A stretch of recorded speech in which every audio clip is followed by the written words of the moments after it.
kelionės visada yra prasmingos. Jos suteikia mums tikriausias istorijas, įdomiausius prisiminimus ir daugybę nepakeičiamų žinių, kurias galime išmokti.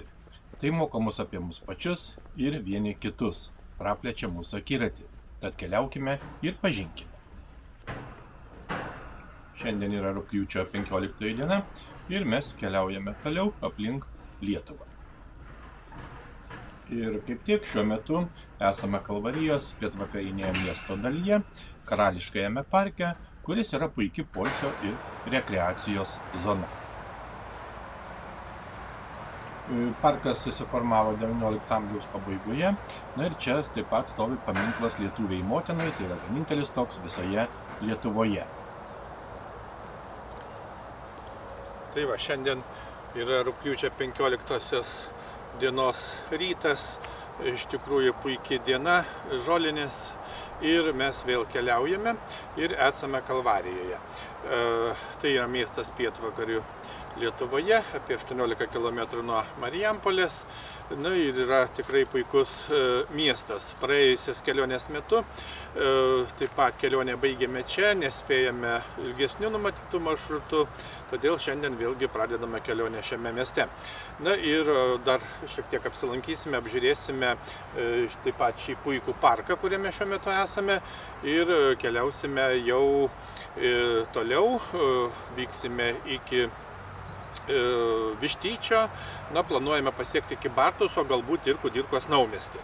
Na ir taip pat, žinoma, planuojame užsukti į Vižainius, į lietuvišką kaimą, kuris yra Lenkijoje, netoli dabartinės sienos su Lietuva.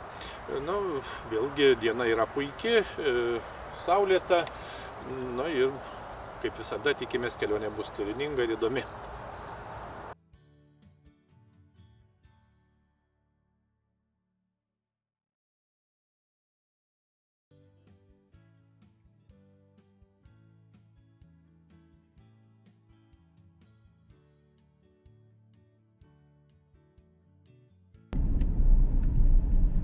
Kalvarijos miesto centre, kaip ir daug kur kitur, yra Lietuvos nepriklausomybės 10-mečio paminklas arba kitaip Laisvės paminklas, pastatytas 1928 metais. Sovietinės okupacijos metais buvo nugriautas, o 1989 metais atstatytas. Taip pat parke, kuriame ką tik buvome, yra paminklas Lietuviai motinai, pastatytas 1935 metais jaunalietuvių ir žinoma nugriautas sovietmečiu. 1989 metais vėl buvo atstatytas. Apžiūrime sinagogų kompleksą.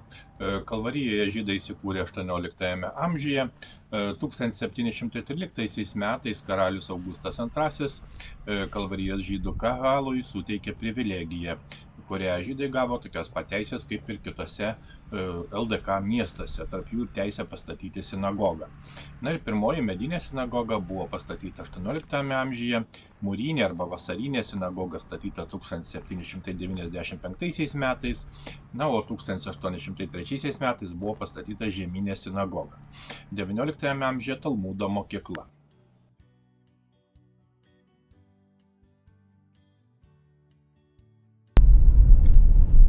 Miestas yra įsikūręs Kalvarijos kalvagūbryje, altitudė 115–123 metrai virš jūros lygio, Šešupės upės slėnyje ir terasoje. Vakarinių miesto pakraščiai eina magistralė Via Baltica, na, o vakarinėje dalyje prie Šešupės užtvankos yra poilsiavietė su poilsio parku, paplūdimiu ir žaidimų aikštelėmis. Na, miesto pavadinimas tikriausiai kilęs nuo Kalvarijos dvaro, kuris įsikūrė 17 amžiaus antroje pusėje prie nedidelio Šešupės vingio, būtent dešiniajame upės krante. Na ir miesto vardas yra kilęs iš kalvos esančios Jeruzalėje vardo. Toje kalvoje buvo šventosios katalikų vietos, kryžiaus keliai su kulto pastatais, koplyčiomis. Na, vėliau panašių vietų atsirado daug kur Europoje. Reikia pasakyti, kad ši gyvenvietė kūrėsi nuo 1640 metų. Pavyzdžiui, 1700 metais jau minimas Triobių Kalvarijos miestelis. Na, tačiau vienareikšmio miesto pavadinimo kilmės varianto nėra. Taigi tęsėme kelionę toliau ir važiuojame link Liubavo. Žinoma, prieš tai dar pravažiuosime keletą kitų vietovių. Pravažiuojame nedidelį kaimą, Trakėnus. Trakėnai yra kaimas Kalvarijos savivaldybėje, 5 km į pietus nuo Kalvarijos. Šalia kelio Kaunas Marijampolė Suvalkai. Apylinkėse čia taip pat kasamas molis ir žvyras.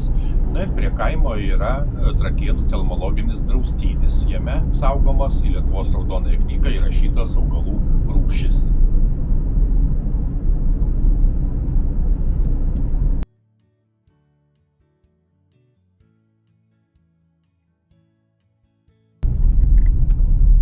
Pasiekėme Salaperaugį.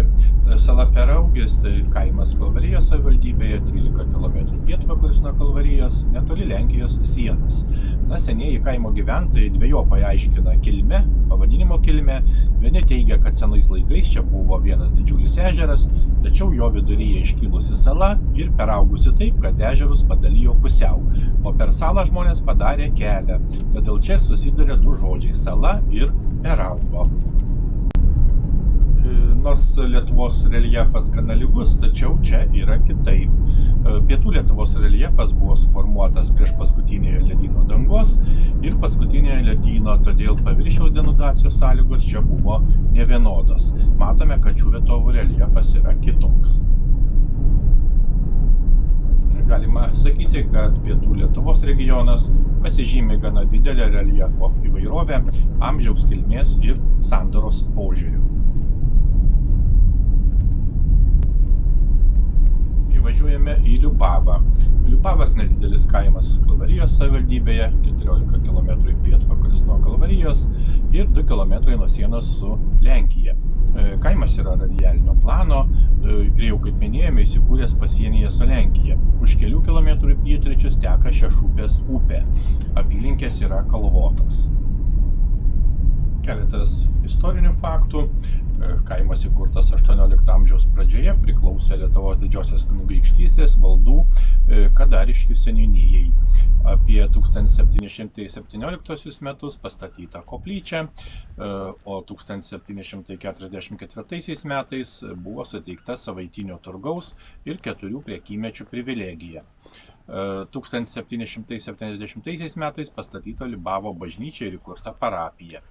1791 metais suteiktos miesto teisės ir Liubavo herbas. Ir 1797 metais buvo 84 namai. Apžiūrime paminklą, tai yra paminklas Lietuvos nepriklausomybei, statytas 1928 metais ir restauruotas 1988 metais. Kaime taip pat yra mokykla, nedidelė mokykla, tai šiuo metu tai yra Sangrūdos pagrindinės mokyklos Liubavo skyrius, o anksčiau Liubavo Juozo Montvilos pagrindinė mokykla. Reikia taip pat paminėti, kad minint 70-asias žūties metines Liubave buvo atidengtas paminklas Lietuvos rezistentui Juozui Lukšai Daumantui.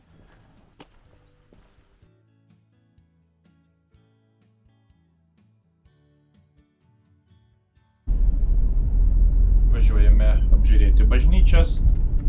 Tai yra Liubavo švenčiausios trejybės bažnyčia, kuri yra šiame kaime, 2 km šiaurės rytus nuo Lietuvos ir Lenkijos valstybinės sienos.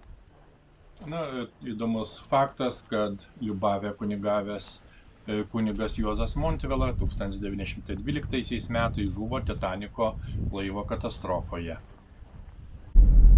Svarbu pasakyti, kad per Pirmąjį pasaulinį karą bažnyčia sudegė, pamaldos laikytos buvusioje prieglaudoje. 1931 metais pastatyta medinė dvibokštė bažnyčia. Per Antrąjį pasaulinį karą buvo sunaikinta. Prie mūrinės kapinių koplyčios 1956 metais buvo pristatytas medinis priestatas ir jame laikomos pamaldos.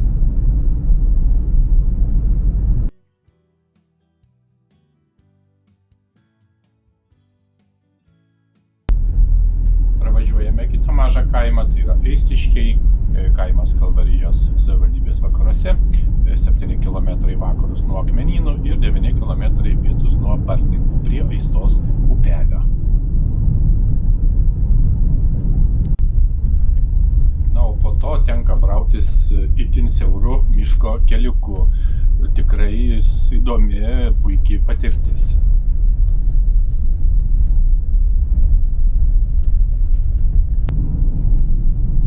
Privažiuojame dar vieną įdomų kaimą, tai Vigreliai, kaimas jau Vilkaviškio rajono savivaldybėje, 6 km pietus nuo Gražiškių, greta sienos su Lenkija, Sūduvos aukštumoje.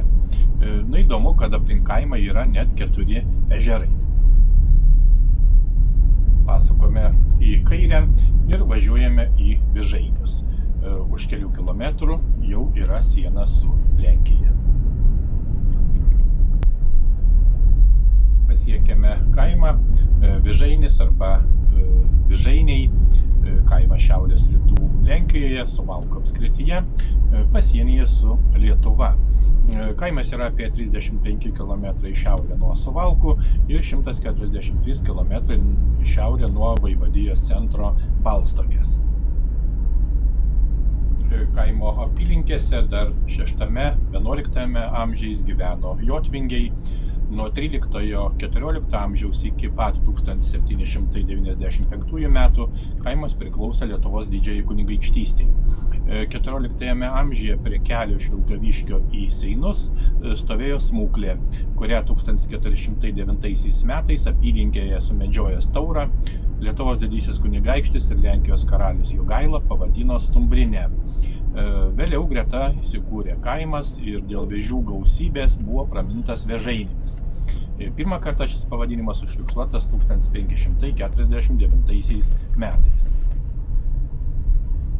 Ir nors kaimo vardas siejamas su lietuvišku žodžiu vėžys, tačiau tai nėra galutinai patvirtinta etimologija. Kaimas įsikūręs žemumoje, todėl, kaip pasakoja vietiniai gyventojai, kai Suvalkijoje jau sirpdavo vyšnios, tai Vižainėse dar būdavo sniego iki kelio. Pagal 1920 metų Lietuvos ir Sovietų Rusijos taikos sutartį kaimas buvo priskirtas Lietuvos Respublikai. 1921 metais Vižainyje buvo 1396 gyventojai, daugiausiai užsiėmė žemės ūkiu. 1944 metais Vižainį užėmė Sovietų armija. Einame apžiūrėti bažnyčios. Vižainio parapija buvo įsteigta 1571 metais, o iki 1622 metų Šventos Teresės Avilietės bažnyčią tvarkė kalvinistai, vėliau ją perėmė katalikai. 1824 metais medinė bažnyčia sudegė, o po metų jos vietoje buvo pastatyta dabartinė mūrinė klasikinio stiliaus šventovė.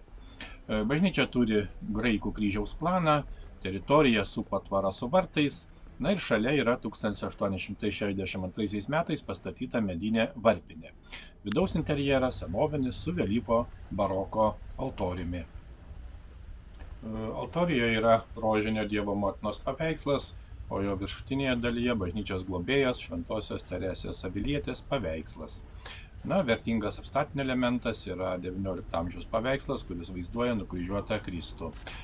Klasicistinio stiliaus šoniniai altoriai. Reikėjo taip pat pasakyti, kad netoli nuo Vižainių, Balčiuose, būtent Vižainio valsčiuje, netoli nuo kelio Vižainiai Žydkiemiai, yra taškas, kuriame susikerta 3 valstybių sienos, būtent Lenkijos, Lietuvos ir Rusijos, tai yra Karaliaučiaus sritis. Apylinkėse taip pat yra Ravelių kalnas, tai yra į Kuprą panaši kalva, aukščiausia Suvalkų regiono viršukalnė, beveik 300 metrų virš jūros lygio. Ir nuo jos galima grožėtis Vižainio apylinkėmis, Vištyčio ežero slėnio laukais bei pievomis. Taigi, trumpai pabuvoję Vižainiuose, grįžtame atgal į Lietuvą, pasiekėme Lietuvos-Lenkijos valstybinę sieną ir grįžtame į Vigrelių kaimą.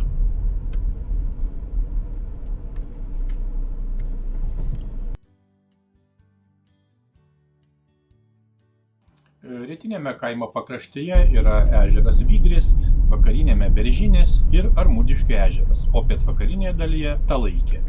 Rytinėje pusėje taip pat ribojasi su Aistiškių mišku. Pro kaimą eina kelias Gražiškiai Vigreliai Beržynai, taip pat nutiestas naujas kelias į Lenkiją, būtent Vižainius.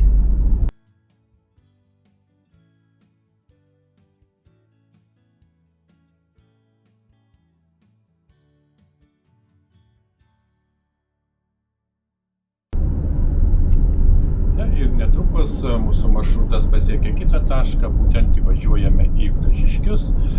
Gražiškiai miestelis Vilkaviškio rajono savivaldybėje, 13 km rytus nuo Vištyčio, prie kelio Kalvarija Gražiškiai Vištytis, Širvintos upės dešiniajame krante. Šios gyvenvietės atsiradimas yra siejamas su 16 amžiaus Lietuvos didžiojoje kunigaikštystėje vykdyta Užnemunės kolonizacija. Naujai kūriamą kaimą sudarė kalnas su aplinkinėmis žemėmis ir jam duotas Gražos arba Gražių pavadinimas.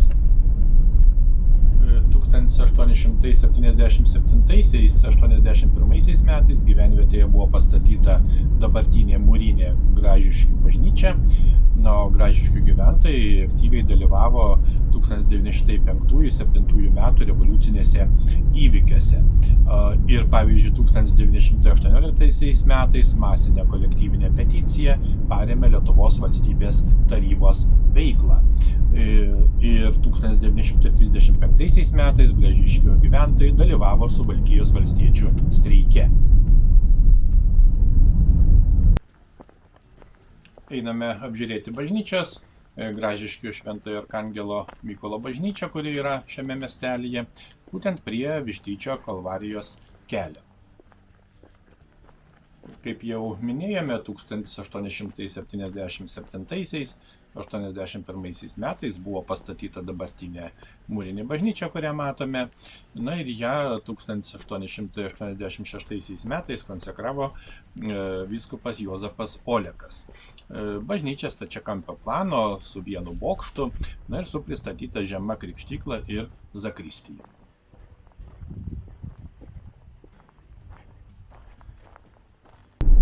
Gražiškiai yra pietvakarių Lietuvoje, Sūduvos aukštumoje, Vilkaviškio rajono pietuose. 5 km pietvakarius nuo Gražiškių yra Vištyčio regioninis parkas. Pasiekėme dar vieną įdomią gyvenvietę, tai yra Vištytis. Vištytis yra nedidelis miestelis Vilkaviškio rajono savivaldybės vakaruose. Vištyčio ežero šiaurės rytinėje pakrantėje į pietus nuo Kybartų. Vištytis, žinoma, yra vandenvardinis vietovardis, kilęs nuo Vištyčio ežero vardo, nors paties vandenvardžio kilmė ir nėra pilnai aiški. Miestelis yra įsikūręs Sūduvos aukštumoje, šiaurinėje Vištyčio ežero pakrantėje, Vištyčio regioniniame parke. Ir žinoma, prie pat Lietuvos Rusijos valstybinės sienos, ribojasi su Karaliaučiaus sritimi. Prie ežero yra poilsiavietė, kempingas Viktorija, o į pietryčius nuo miestelio yra Vištyčio piliakalnis. Nebūtkiemio kaime yra Vištyčio akmuo, kuris vadinamas stebuklingu akmenimi, 6 metrų ilgio, 4 metrų pločio ir aukščio. Mes jį būtinai apžiūrėsime.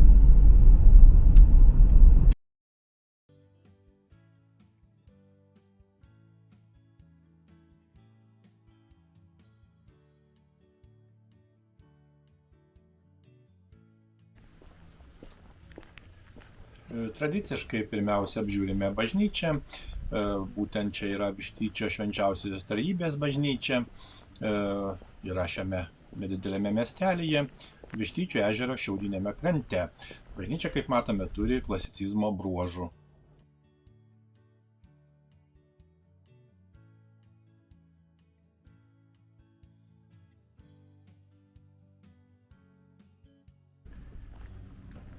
Kaip matome, miestelyje taip pat yra Vištyčio regioninio parko lankytojų centras.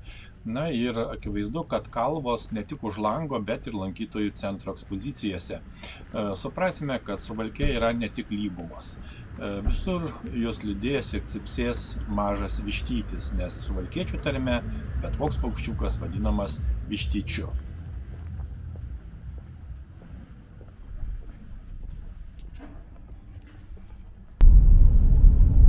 Važiuojame toliau siaura gatvelė link ežero.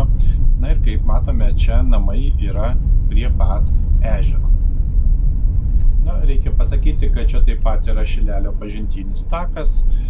Kitaip sakant, galima kupina įspūdžių ir nuotykių kelionė pėsčiomis, vaizdingų Šilelio miškų su nepakartojamo grožio kraštovaizdžiu, jam būdinga augalija ir gyvūnija. Didžiąją tako dalį keliaujama vaizdinga Vištyčio ežero pakrantė. Mes neėjome šiuo taku, nes tam reikia keletos valandų.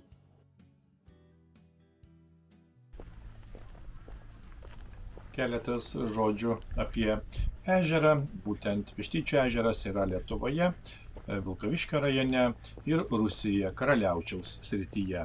3 km į šiaurę nuo Lietuvos, Rusijos ir Lenkijos valstybių sienos sankirtos. Ežeras užima maždaug 18 kvadratinių kilometrų plotą, iš kurių Lietuvai priklauso tik kiek daugiau negu 5 kvadratiniai kilometrai. Giliausia ežero vieta, net 54 metrai, yra jo pietinėje dalyje. Na ir į Vištyčio ežerą suteka net 15 įvairiausių upelių.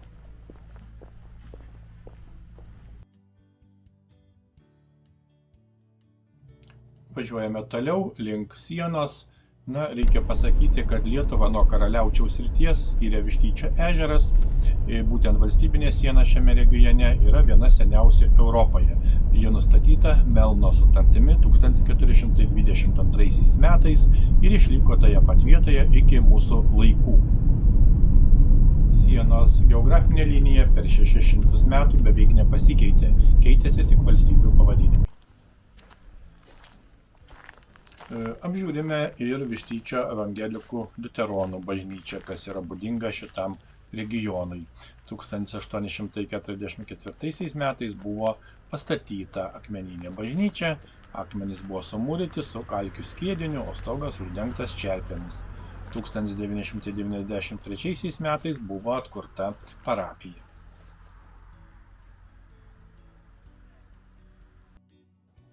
Taigi, Vištytis yra senas istorinis miestelis, įkurtas 16 amžiaus pirmoje pusėje Prūsijos pasienyje prie Vištyčio ežero. Iki 1815 metų priklausė Prūsijai, vėliau Rusijai. 1870 metais Vištytis neteko miesto teisių. Antrojo pasaulinio karo metu miestelis neteko didelės dalies gyventojų dėl vykdyto genocido. Po 2004 metų valstybių sienos sutarties pasirašymo nedidelė teritorija miestelio vakarinėje dalyje iškeista į lygiavertę pagal plotą teritoriją. Apžiūrime stebuklingąjį Vištyčio akmenį. Būtent Vištyčio akmuo masyvus riedulys Vilkaviškio rajone Nebūdkiemio kaime prie pat krašto kelio Kybartai Vištytis. Akmuo 1964 metais paskelbtas archeologijos ir gamtos paminklu.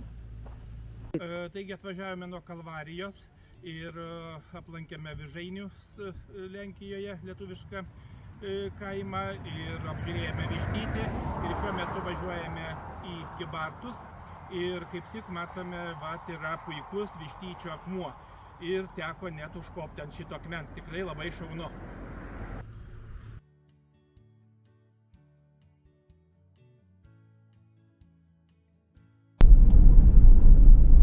Važiuojame į Kybartus. Kybartai tai yra miestas Vilkaviškio rajono savivaldybėje, 16 km į vakarus nuo Vilkaviškio, prie pat sienos su Karaliaučiaus sritimi ir siena eina Lieponos upe. Kybartų vardas neabejotinai yra asmenvardinis vietovardis nuo pavardės Kybartas. 1561 metų inventoriuje ne tik minimas miesto vardas, bet ir gyventojų pavardės. Kaime gyventa bene 24 ūkininkų, tarp kurių ketvirtadalis turėjo pavardės Kybortaitis arba Kybortovič. Galimai, kad kaimas iš pradžių vadinosi Kybartaičiai ar Kybortaičiai, o 16 amžiaus viduryje tapo Kybartai, panašiai kaip ir Šakiai. Miestas yra tikra kelių sankryža, būtent Kybartų pagrindiniai keliai yra Marijampolė-Kybartai-Karaliaučius, kuris yra dalis europinio kelio Berlynas, Gdanskas, Karaliaučius, Marijampolė, Prienai, Vilnius, Minskas. 1856 metais Kybartai gavo miesto teisės, ėmė sparčiai augti po 1861, kai buvo nutiesta Sankt Peterburgo Varšuvos geležinkelio atšaka Lentvaris Virbalis ir buvo pastatyta Kybartų geležinkelio stotis. 1914 metais mieste gyveno 10 000 gyventojų. Per Pirmąjį pasaulinį karą miestas buvo sugriautas, tačiau netrukus vėl atsistatė ir išaugo. Kybartai beje buvo paskutinė Lietuvos prezidento Antano Smetonos apsilankymo Lietuvoje vieta. 1940 metų birželio 15 dienos vėlų vakarą į Lietuvą įsiveržus sovietų kariuomeniai iš Kybartų prezidentas Antanas Smetona pasitraukė į Vokietiją.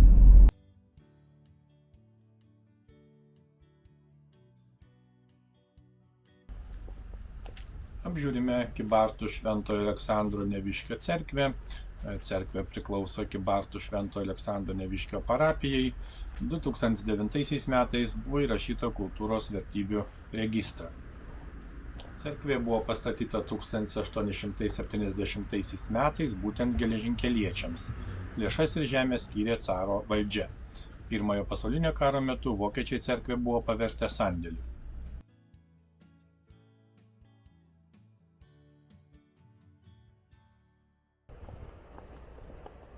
Mieste taip pat yra Kybartų geležinkelio stotis, iki 1964 metų Virbalio geležinkelio stotis. Tai taip pat yra pasienio geležinkelio mazgas, kursuoja keleiviniai traukiniai Kaunas Kybartai. Rusijos imperijos laikais Virbalio geležinkelio stotis buvo didžiausia po Sankt Peterburgo geležinkelio stoties. Iš vienos stoties pusės buvo rusiškosios vėžės geležinkelio bėgiai, o iš kitos europinės vėžės bėgiai. Stotis ypatinga ir tuo, kad jos statinių visuma yra gausus kultūros paveldo objektas, kurį sudaro net 4 statinių kompleksai.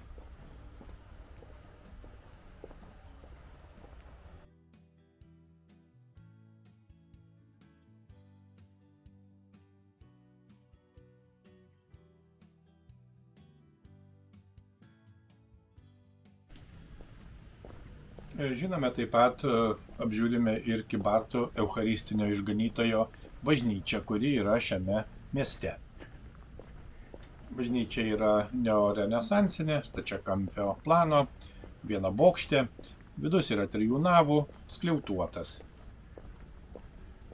Dabartinė mūrinė bažnyčia, kurią matome, buvo pastatyta 1927–1928 metais.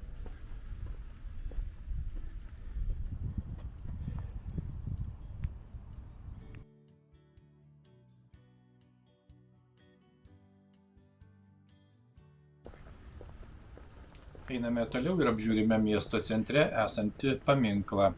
Būtent dabartinėje Lietuvos teritorijoje, Kybartuose, gimęs tapytojas Isakas Levitanas, čia tepraleido 10 vaikystės metų. Vėliau su šeima išvyko į Maskvą. Kybartuose, kaip matome, stovi paminklas garsiam žydų kilmės dailininkui Levitanui.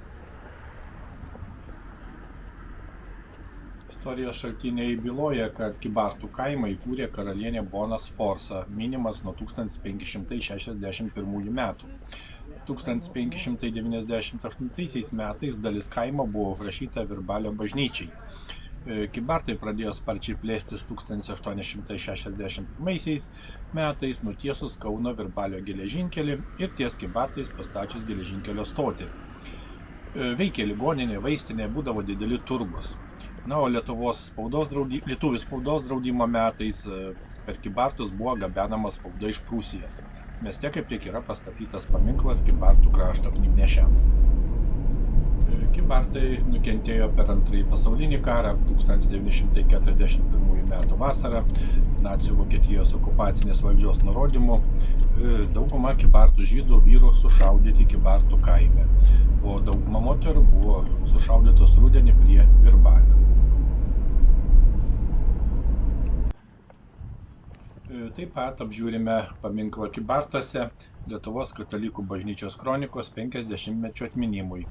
Tai paminklas, kuris ne tik papuošia Kybartus, bet ir mums visiems kasdien primena, koks svarbus krikščionių bendruomeniai buvo šis leidinys, būtent Lietuvos bažnyčios kronika. Apžiūrime dar vieną istorinį pastatą. Reikia pasakyti, kad Lietuvos prezidentui Antanui Smetonai miestas Kybartai tapo paskutinėje stotele prieš pasitraukiant į vakarus 1940 metais. Siekiant tai pažymėti, mieste buvo atidengtas buvusiam šalies vadovui skirtas atminimo ženklas.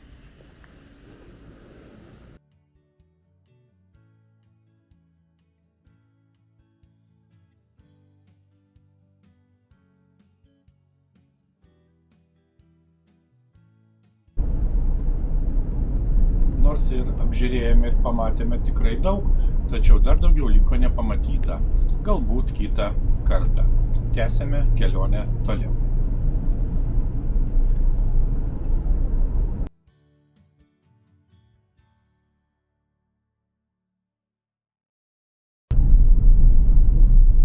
Pagaliau pasiekėme galutinį ir tolimiausią šios dienos maršruto tašką, būtent tai Kudirkos naumiestis. Kudirkos naumiestis yra nedidelis miestas Suvalkijoje, Šakių rajono savivaldybėje, 25 km pietvakaris nuo Šakių ir 19 km į šiaurės vakarus nuo Vilkaviškio. Įsikūręs Šešupės ir Širvintos upių santakoje.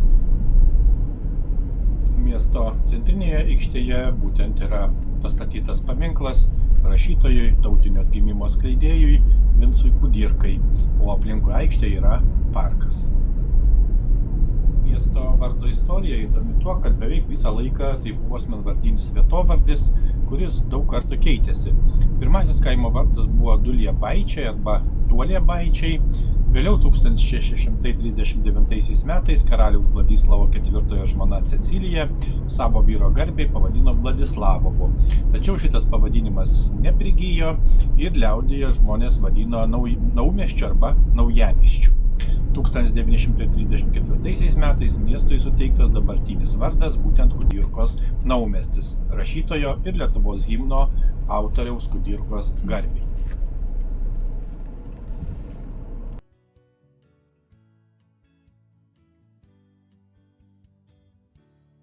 Taigi atvykome į Kudirkos naumiestį.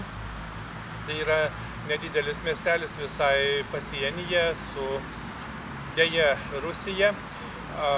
Ir esame prie paminklo, parke prie paminklo Vincui Kudirkai, kovotojui dėl Lietuvos laisvės, dėl tautos laisvės, na ir žinoma himno, Lietuvos valstybinio himno, tautiškosios giesmės autoriui paminklas yra būtent čia. Na ir apžiūrėsime miestelį, apžiūrėsime kitus objektus lankytinus, na ir čia būtent baigsime šios dienos maršrutą. Atvažiavome nuo Kalvarijos, pabuvojame taip pat Vižainėse, lietuviškame kaime, kuris yra Lenkijoje, na ir taip pat aplankėme kitus kaimus ir miestelius, pavyzdžiui, Vištytį, taip pat įdomus miestelis, taip pat prie sienos su Rusija. Na ir taip pat pabuvojame Kybartuose. Na ir šios dienos maršrutą baigėme būtent čia, simboliškai Kudirkos naumiestyje.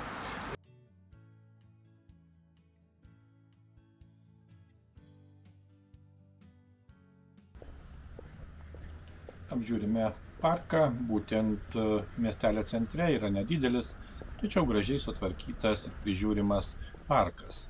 Na ir parko pagrindinis akcentas, žinoma, yra paminklas Vincui Kudirkai. Kitoje pusėje yra Vinco Kudirkos vardo muziejus. Važiuojame toliau ir apžiūrėsime itin svarbų paminklą. Būtent Melno taikai skirtas paminklas, pastatytas 2022 metais Šešupės ir Širvintos upių santakoje. Melno taika tai būtent 1422 metais rugsėjo 27 dieną prie Melno ežero kariuomenės stovykloje sudaryta taikos sutartis tarp Lietuvos didžiosios kunigaikštystės ir Livonijos ordino, kurią ordinas atsisakė bet kokių teisių į Žemaitiją, o ordinui liko Klaipėdos kraštas.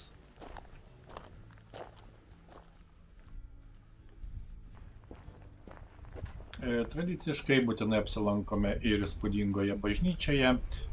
Tai yra Kudirkos Naumiesčio Šventojo Kryžiaus atradimo bažnyčia, kuri yra šiame miestelyje.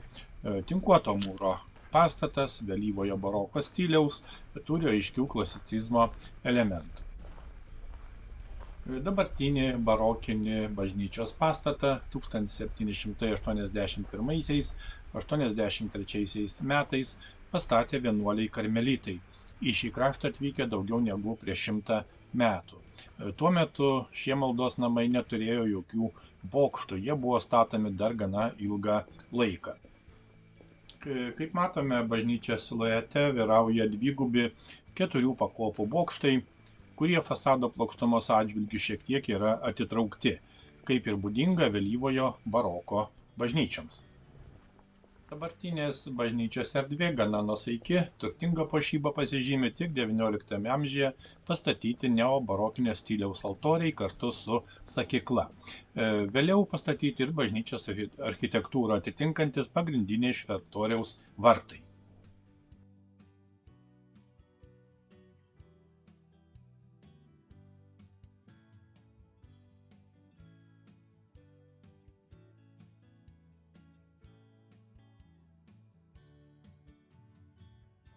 Įsivaizduokite, kad esate Kudirkos Naumiesčio gyventojas. Pereidamas tiltą vedantį per sraunią Suvalkijos upę, patektumėte ne tik į kitą miestą, bet ir į užsienio valstybės teritoriją. Prieš daugiau nei 70 metų būtumėte atsidūręs mažame Širvintos miestelyje, Vokietijoje. Bet apie tai kitą kartą.